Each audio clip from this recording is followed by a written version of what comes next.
Hi everyone, Stacy here for the Los Angeles Times. Joining me this afternoon is the lovely and wonderful and talented Sal Rodriguez, who is one of our amazing tech bloggers, who happened to have the opportunity to spend the last week with the new Moto X, which he had fully customized, unboxed last week, so make sure to check that out.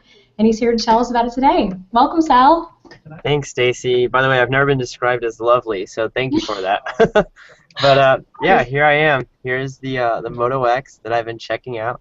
This is Motorola's new awesome flagship phone, and it's basically the first true phone to come out of Motorola and Google's not partnership, but ever since Google bought them. This is the first thing that's really come out, and what it's all about is that you can customize basically the aesthetics of this device. So you can decide what color you want the back plate to be, the front, the little details on the device, like the volume and power buttons, or this little ring around the camera. And that's kind of what we're seeing a lot this year. A lot of other companies like Samsung and we believe Apple are coming out with different colors for their devices. Like Nokia does this a lot. They have a flurry of colors. But Motorola takes it a step further, and you can match, blue with green or blue with yellow, blue with whatever you want, whatever matches your shirt or just your style or whatever you want. And that's the So they're kind of throwing, fashion sense to the wind, really. You can match whatever you want. There are no rules.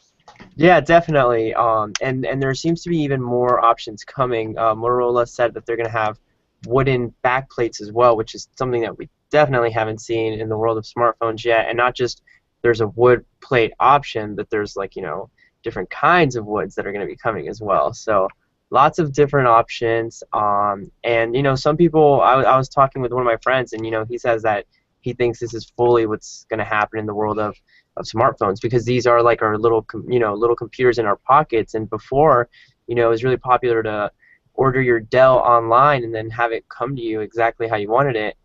Right now, some people were disappointed that you can't customize the inside of the device. Like perhaps you want a higher resolution screen, or maybe a more powerful or less powerful processor, those kinds of things. But this is Motorola's first stab at customization, and it's, at least aesthetically, it's pretty good. Do you know what it reminds me of? When I was a teenager, these were really popular, and this might be dating myself, but there were these plastic covers that you could snap onto your phone. So that's what it made me think about. Do you think that they're really going after a really young set here? Like, do you think they're going after teenagers or more tech-savvy adults? Definitely not the tech-savvy. Like when it came out, all the hardcore techies were really mad because, they had kind of been promised that this would be the Jesus phone. This would be the phone to end them all, really go toe-to-toe with the iPhone and the Galaxy S4.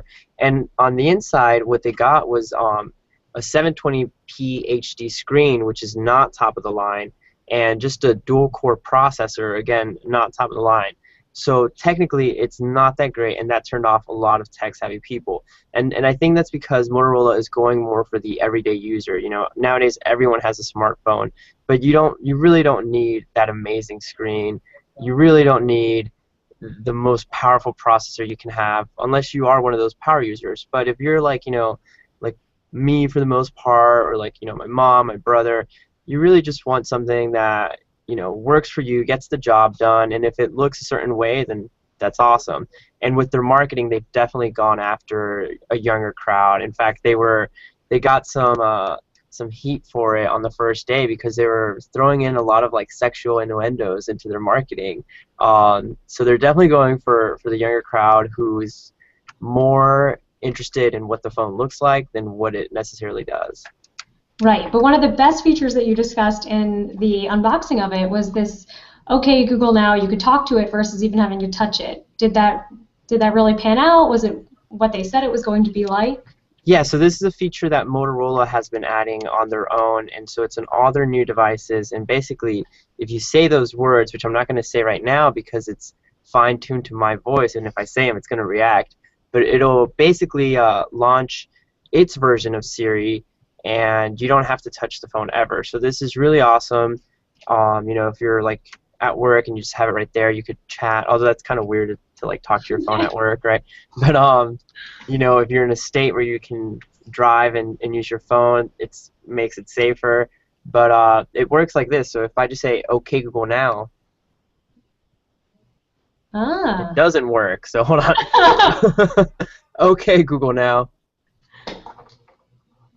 And it's being shy right now, but let me try it one more time. Otherwise, I'm sorry, Motorola, that your phone's not working. Okay, Google now. And there we go. And so There. now I can give it other instructions. So let me try it again. And now, earlier we asked it how the Broncos did, so I'll do that again. Okay, Google now. How did the Broncos do?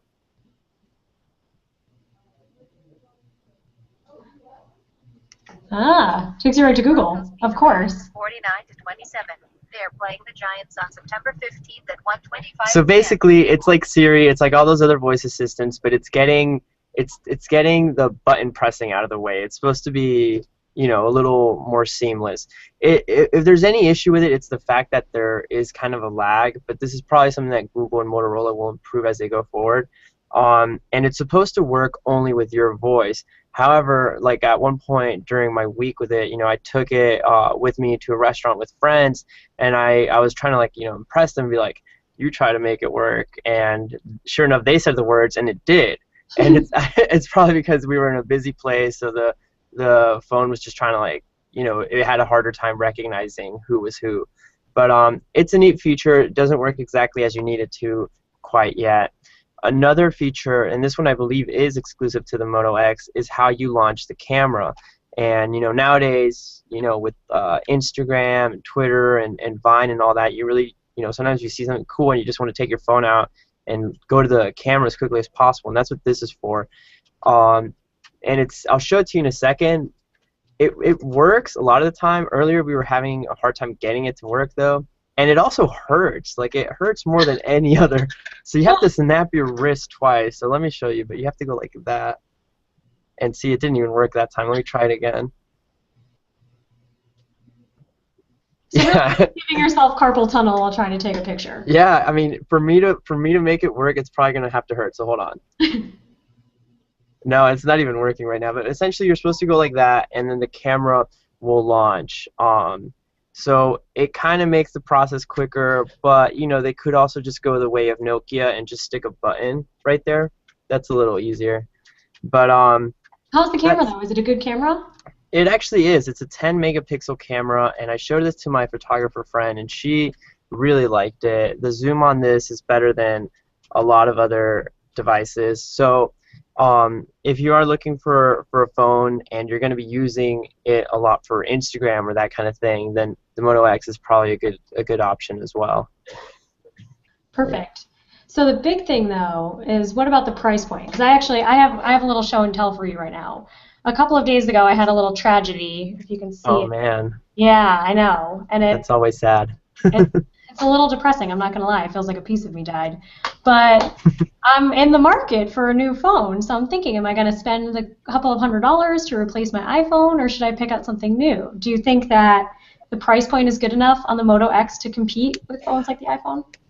Well, right now it's not terrible, especially if what you're most interested in is what the phone looks like. But the bad part about that is that the customization, which Motorola calls the Moto Maker, that's where you go to online to do this, it's only available to AT&T and its customers. So if you're a Verizon, Sprint, T-Mobile, or like any other carrier, you can only choose between a black and white phone. So essentially, you're choosing like any other kind of phone.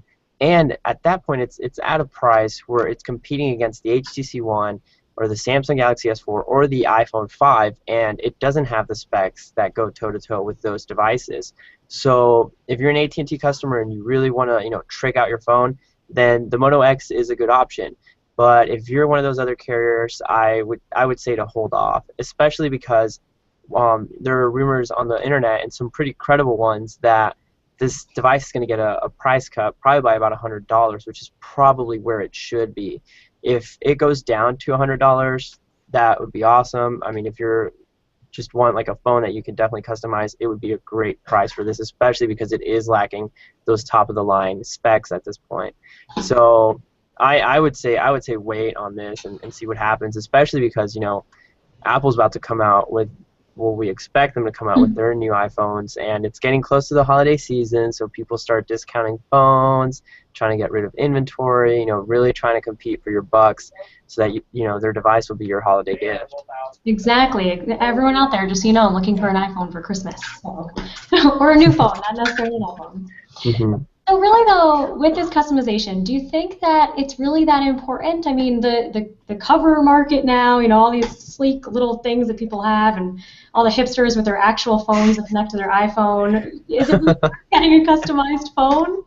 Well, at this point in time, it seems like the technology with smartphones has kind of reached like a plateau where it really, you can have the highest resolution screen of, out there, and it's gonna not look that much better than, something that came out 2 years ago. So it really, the difference now, it's not much. So the way to differentiate at this point is by color. That's why there are so many strong rumors that Apple's going to come out with like a golden iPhone 5S. It's going to look, very champagne-like, and then they're also going to come out with an iPhone 5C, which those are supposed to have plastic covers like this and be available in a handful of different options. So at this point in time, like 2 or 3 years ago, you could be like the cool person in your group by having the latest iPhone.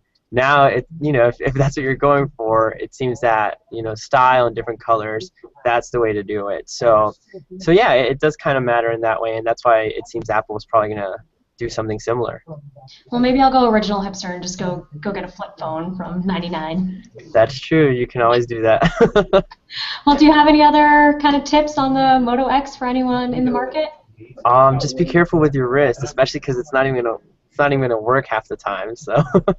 Just get one of those gloves that people yeah, use in the weight room. perfect. Sal Rodriguez, thank you so much for joining us. Everyone, you can find Sal on Twitter at Sal19 and ask him more of your questions there. And stay tuned for more of his great reviews and check him out on latimes.com/tech. Thanks for joining us, Sal. Thanks.